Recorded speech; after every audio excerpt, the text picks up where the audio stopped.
do Brasil, aqui direto do CEM de Niterói, do Centro de Estudos do Mar, do Douglita. É um prazer imenso estar aqui com a Lília. Prazer. Muito legal, educadora física, ela é uma atleta extraordinária, instrutora, tem um canal no YouTube, meu, irado, vocês têm que ir lá ver. Tá? Então o Clubes do Brasil é um projeto onde a gente vai bater um papo pra gente conhecer melhor as pessoas que estão por trás dos clubes. E a Lília tem uma história muito legal e a gente vai começar agora falando com ela. Qual o seu nome e onde você nasceu? Eu sou Lília de Oliveira Godoy, mais conhecida como Lília Godoy, e nasci aqui em Niterói mesmo. Muito legal. E a canoa baiana, por quê? Por que canoa? Por que canoa polinésia? Enfim, uns chamam de polinésia, outros chamam de havaiana, enfim. Eu fui apresentada à canoa pelo Fábio Paiva, quando ele me orientou para uma competição, né? Eu estava na dúvida lá, como que eu fazia e tal, qual o tempo, qual era o pace bom e tudo mais, ele me orientou. E eu tive um resultado bem legal. E aí eu falei, vou comprar um caiaque, eu já vinha da corrida de aventura e tudo, já remava de caiaque, mas eu ia comprar um caiaque com ele, estava na dúvida, um surf ski, né? Se eu comprava um simples ou um duplo. E aí ele falou, compra o simples e vai remar na canoa havaiana, que você vai ter bastante gente para treinar com você, e quando você quiser, você sai sozinha no seu, né, no seu surf ski individual. Isso foi há quanto tempo atrás? Há 11 anos atrás. Bom tempo atrás, né? E me conta assim sobre quando você se viu envolvida, né, com a canoa. Quando de repente você comprou essa canoa, você começa a remar, mas como que ela vira o cotidiano do seu dia a dia? Aí quando o Fábio me indicou, ele me falou para procurar o Mário no Maúna, que era um clube, praticamente o único clube que tinha na época aqui. E aí assim que eu comecei, o Mário viu, você é formado em educação física e você tem jeito e tal. E tava precisando de professor de uma parceria que o Maúna tinha com o Projeto Grael, de aulas por um projeto social, né? Que os alunos do Projeto Grael poderiam remar lá na sexta-feira à tarde. E eu de imediato eu topei, porque eu já dava em outros projetos sociais e gostava muito, né? Sempre gostei, eu gosto até hoje. E eu topei e foi ali que eu fui ficando, mas eu ainda não pensava em competir, em trabalhar muito com a questão do treinamento. Então eu fiquei ali dando aula no projeto social por um tempo. Legal. E conta um pouquinho aqui sobre, você é daqui de Niterói, né? Conta um pouco dessa cidade aqui. Como que ela é pra você? O que ela representa? Como que é o dia a dia aqui da cidade, a dinâmica? Conta um pouco sobre essa cidade aqui. Niterói respira esporte, né? A gente sempre teve muita política de apoio ao esporte aqui e também de projetos sociais. Então eu com 19 anos, eu comecei a fazer triatlon e na época Niterói era o berço do triatlon também no Brasil, assim como é hoje de canoa, era o triatlon na época. E depois eu fui pra corrida de aventura e canoa e tudo. Então pra mim assim, e sempre vendo, né, em todas as praias aqui, sempre muito esporte. E os projetos sociais são muito na área do esporte. A gente tem um projeto chamado Projeto Nomes, que são os grandes atletas de Niterói que a prefeitura apoia, né? Então, alguns têm verba também privada, mas a prefeitura apoia, que são a Fernanda Keller, o Projeto Grael, o Tatuí e o Gerson. Então, essa ligação, assim, tanto com o projeto social como com o esporte, é algo que sempre Niterói tem muito forte e eu sempre me identifiquei. Então aqui respira esporte há muito tempo, né? Há muito Vai pegando as ondas e agora a gente tá na onda da canoa, né? Total. Muito legal aqui. Conta pra mim um pouquinho o que é hoje o seu clube. Conta como que ele é, porque eu sei que você está expandindo, tem 2 bases. Conta um pouquinho o nome, aonde que fica, como que é hoje o seu clube. O meu primeiro clube, né, se chama Maricavá, na cidade de Maricá, que assim, para quem não conhece aqui a região, do Rio até Búzios, a gente tem Rio, Niterói, Maricá, Saquarema, aí Cabo Frio e Arraial são pertinho ali, depois vem Búzios. E de todas essas cidades, só Maricá que não tinha nenhum clube de canoa até 3 anos atrás. Ah, então tem 3 anos o seu clube lá. Que legal. E aí a gente teve uma parada grande por causa da pandemia. Uau. E agora tá voltando a respirar, né? Então, assim, meu pai foi morar em Maricá, a gente sempre morou aqui em Niterói, em Caraí. Mas desde que eu tenho 9 anos de idade, assim, muitos anos, a gente frequentava Itaipu, o bairro de Itaipu. Meu pai construiu uma casa lá pra gente fim de semana. Porque Niterói não era o que é hoje. Itaipu era bem longe, era quase uma outra região dos lagos na época. Então, assim, a gente ia pra lá no fim de semana. Então, minha infância foi toda em Itaipu. Depois, meu pai foi morar em Maricá. E o condomínio que ele mora tem uma praiazinha. E o pessoal lá sempre teve caiaque, saía pra remar. E eu mesma comprei um caiaque pra deixar lá e ficar remando. Então eu sempre me identifiquei ali. Até que um dia eu já pensava nisso. E eu conversando com o Emanuel, que também, né, já foi aluno júnior aí, viajava, né, com a equipe da Fusão e tudo, que tem uma ligação muito grande comigo. Me falou que o Formiga, na época, estava querendo expandir os clubes dele e tal. E aí o Formiga fez a ponte minha com o Antônio Carlos do Oponopono. O Antônio Carlos de Angra. E o Antônio Carlos tinha uma canoa que ele podia deixar lá. Ele falou, não, eu deixo essa canoa lá com você por um tempo e depois a gente vê.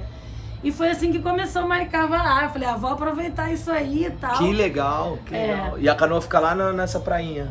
Aí depois veio a pandemia, o Antônio Carlos quis levar pra lá a canoa pra começar uma base ali perto dele em Angra, né, na Ilha Grande. E eu ainda fiquei assim, como era pandemia, eu também não podia, tipo assim, meio que insistir, fazer um outro movimento, porque não tinha muita como comprar canoa naquele momento, a gente não sabia o que ia acontecer. Claro.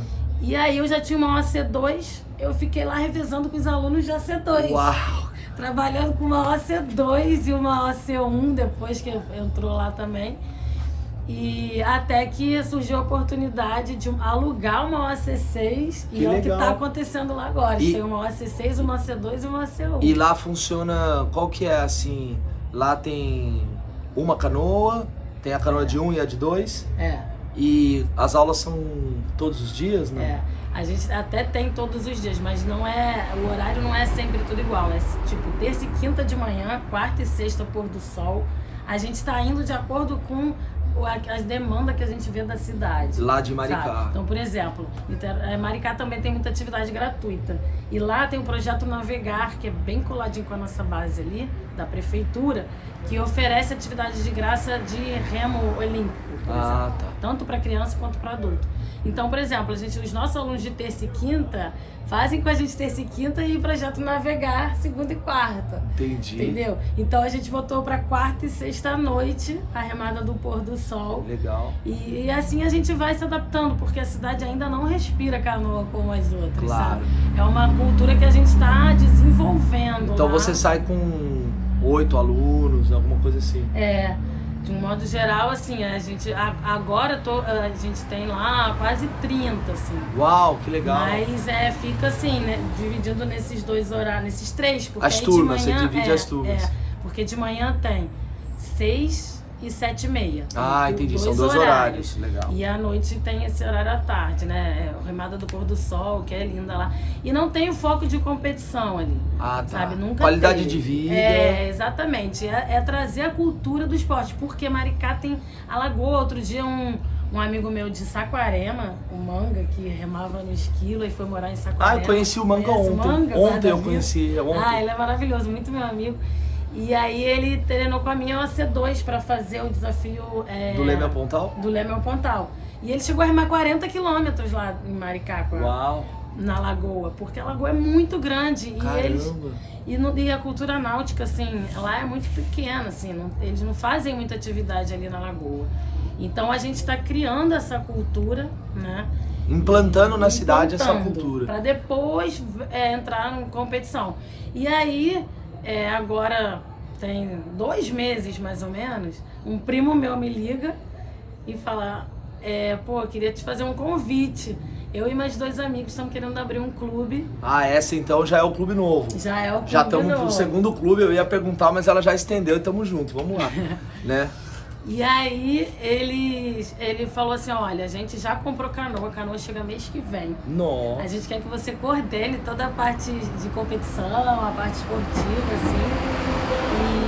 E aí a gente quer saber se você topa. E eu assim, né? Porque eu não foi pensava... assim que nasceu o segundo clube. Foi assim, eu não pensava assim, abrir clube em Niterói, porque eu tenho uma ligação muito forte com Araribóia VAR. Araribóia. Né? Eu fiz clínica no Araribóia no primeiro mês, no terceiro mês, com o ano de clube. A gente está sempre muito junto, a gente participa de várias atividades juntos. Eles estão comigo no projeto social com pessoas com deficiência. Legal. Desde o início também, o Gustavo sempre me apoiou nisso. Então, assim, eu sempre tive muito envolvido com outros clubes, sou muito amiga do Douglas, né? Tô sempre com o Douglas. Então, assim, eu sempre tive planilha de treino para vários clubes. Eu não tinha muito essa necessidade de ter um clube em Niterói. Mas agora... momento. Aí quando eles me chamaram, eu falei assim, talvez seja o momento, assim, porque eles me mostraram qual era a ideologia do clube. Legal. De ter um coordenador médico, um coordenador da parte de segurança, um coordenador da parte esportiva. Organizado. Eu falei, eu acho que é uma coisa que eu sempre quis fazer, mas sozinha eu não conseguia. E lá em Itaipu. Então, começou no início, não ia ser em Itaipu. Entendi. Ia ser em Charitas. Mas na hora, por isso que eu falo, comigo na canoa, não fui eu que fiz nada. Parece que assim, eu falo assim... A coisa vem. Eu não quero ser pretensiosa, mas parece que é Deus que vai me colocando e eu vou indo. E é isso, a canoa vem no seu caminho. Porque eu não forço nada. Então, quando ele falou, e a gente já viu um que eu acho que em Charitas, tá tudo certo e tal, beleza. Quando a gente foi, a canoa ia chegar, tipo, na semana seguinte... O cara do quiosque mudou todo o combinado, começou a cobrar um aluguel muito mais caro. Na verdade, nem ia ser aluguel, ia ser uma parceria. Ele mudou tudo e aí os caras falaram, cara, não dá, a gente não tava com isso no orçamento. Não é assim, né? E não é assim, realmente, você não pode confiar. Aí, então não vamos, agora a gente tem que descobrir um lugar para botar a canoa. E aí, a gente começou a rodar e surgiu uma oportunidade de Itaipu, mas que depois a gente não era exatamente aquilo. E aí um dia um amigo meu que é corretor de imóveis, ele falou, eu escolho meus imóveis para meus clientes assim, eu vou no lugar e sinto a energia. Eu falei, nossa, é a minha cara, né? Eu sou tudo assim também, com essa coisa de energia, mestre de reiki e tal. Então eu vou mandar na praia de Itaipu. E aí, chegou no final, no último quiosque, como eu falei, desde a minha infância, eu fui criada em Itaipu. Uhum. E aí o último quiosque, o cara falou, eu lembro de você, lembro do seu pai, e começamos a conversar. Aí ele tinha umas estacas lá de madeira, uns negócios lá. Eu conheço esse quiosque ali no canto. No final. Eu fui lá. Às vezes o pessoal dos outros clubes faz evento lá. Uhum. E aí ele falou, alguns clubes já vieram aqui, né, querendo e tal. Mas eu tinha um projeto de surf ali, tudo que eu não fiz nada ali e tal. E aí eu comecei a conversar qual era a proposta, que eu sempre estou muito ligada a essas questões dos projetos sociais, então o que a gente vai fazer, uma atividade chamada Mar para Todos, que é do Empreste Minhas Pernas, um projeto para pessoas com deficiência que eu coordeno também e tal. E aí ele gostou, ele falou, quer saber? A gente pode tirar aquelas coisas dali e vocês podem vir pra cá. Uau, aí que legal. Gente, e como chama esse clube? Se chama Caritas. Caritas. Caritas por 2 motivos. Primeiro, porque Caritas em latim é caridade. Uhum. E a gente tem esse foco grande nos projetos sociais. Sim. E o bairro de Charitas, na verdade, o nome é Caritas. Que legal. Mas porque Caritas em latim se escreve com CH. Uhum. Então as pessoas chamaram de Charitas, mas Entendi. É Caritas. E tanto que tem uma igrejinha ali, né, que ela foi construída na época que chegaram aqui que a cidade foi fundada e tal. E aí tinha esse foco da caridade, que até é logo abaixo da igrejinha que começa o bairro. Muito legal. E aí a gente arrumou o lugar e vai sair. E aí a gente... 2 bases. Eu falei, gente, a coisa foi acontecendo, vamos indo, né? E o maior desafio seu hoje, da Lilian? O maior desafio agora é fazer do Caritas esse clube que realmente tem essas divisões muito claras, né, de metodologia de trabalho. Então, assim, eu vou entrar com foco muito grande na competição lá. Legal. Isso aí já é fato, né, bem organizado, planejado. E a gente vai também ter esse foco social também. Então, é organizar cada coisa, sabe? E ter um responsável para cada área. Isso é uma coisa que eu acho muito importante, porque senão a gente se perde, né? Não dá pra gente fazer tudo e conseguir fazer um trabalho de qualidade. Então, esse é o grande desafio, assim, da gente conseguir fazer isso funcionar da maneira que a gente idealiza, porque às vezes a gente idealiza, né? E pra tirar de um papel. E aí... E a maior dificuldade hoje da Lilia? Maior dificuldade... Pensar... eu acho que é conciliar tudo isso, né? Maricá com Niterói e os outros trabalhos, porque eu também não tenho só isso, né? Claro. Eu tenho personal, eu tenho os treinos de planilha. Legal. Eu treino por planilha pessoal do Mutarroi, principalmente o Gabriel. Legal. O Gabriel, que foi campeão baiano agora na V1. Muito legal. Masculino. O Gabriel treina comigo já tem uns 3 anos já por planilha. Nossa, que massa. Ele é muito, muito dedicado, sabe? É um cara que fala assim, gente, se todo atleta fosse dedicado igual o Gabriel, os treinadores estavam feitos, né? Interessante, legal. É conciliar tudo isso, então, né? Bom, galera, se vocês estão gostando, dá um like aí, já vai lá no sininho, não esquece. E depois vai lá ver o YouTube dela também, que é irado, Lilia de Godoy. É só colocar lá, vai achar. Certeza absoluta. Aí, gente, tem um monte de vídeo lá, meu. Maior sonho? O maior sonho é ser reconhecida como realmente uma treinadora física e mental, né? Porque o meu trabalho... O foco dele é trazer as experiências da atividade física pra gente se autoconhecer e vice-versa, né? Legal. Trazer o autoconhecimento para melhorar o desempenho físico e observar, né, o que acontece com a gente no momento da atividade física, dos desafios que a atividade física traz pra gente, né?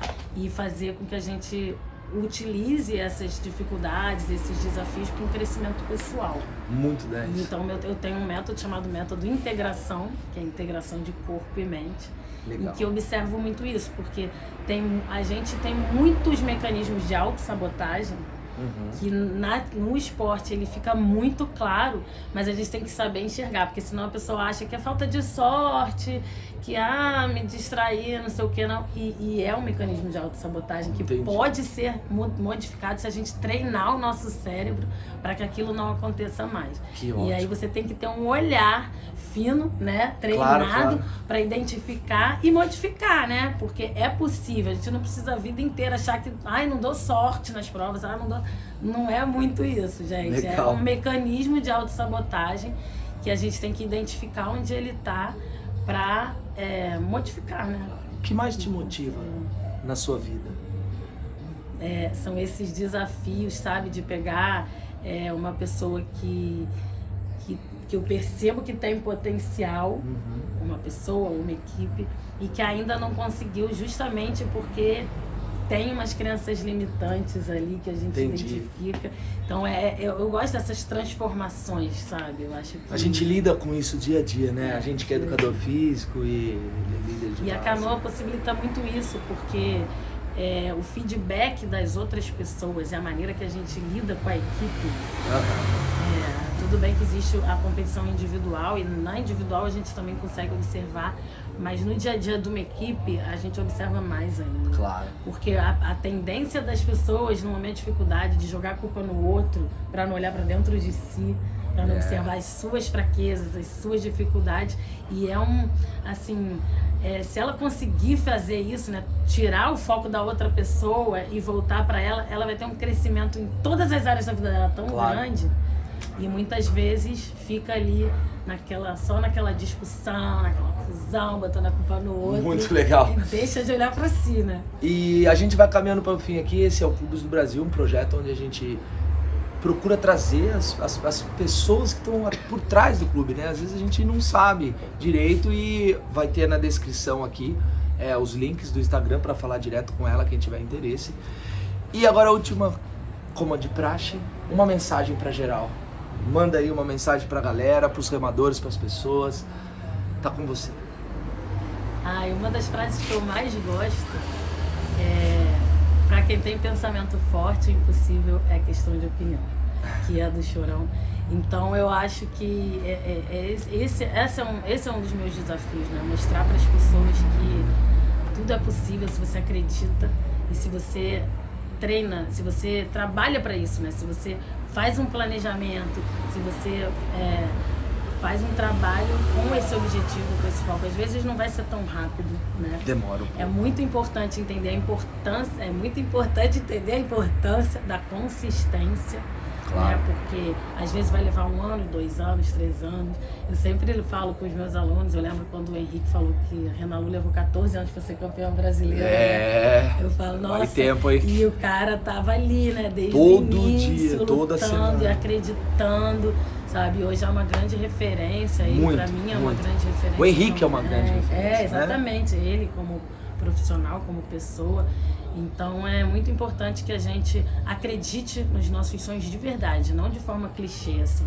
É acreditar mesmo e entender que se ainda não chegou lá, a gente tem que melhorar a gente tem que olhar para dentro da gente e ver onde a gente está se sabotando ali, porque existe um autossabotador que dá para ser transformado, às vezes em um detalhe muda tudo muda. Legal demais, Lilia, valeu demais, pô, tava precisando fazer essa gravação com você, Clubes do Brasil, e aí é esse, muito legal, e a gente vai ficando por aqui, até o próximo Clubes do Brasil, aloha. Tamo junto, aloha, galera.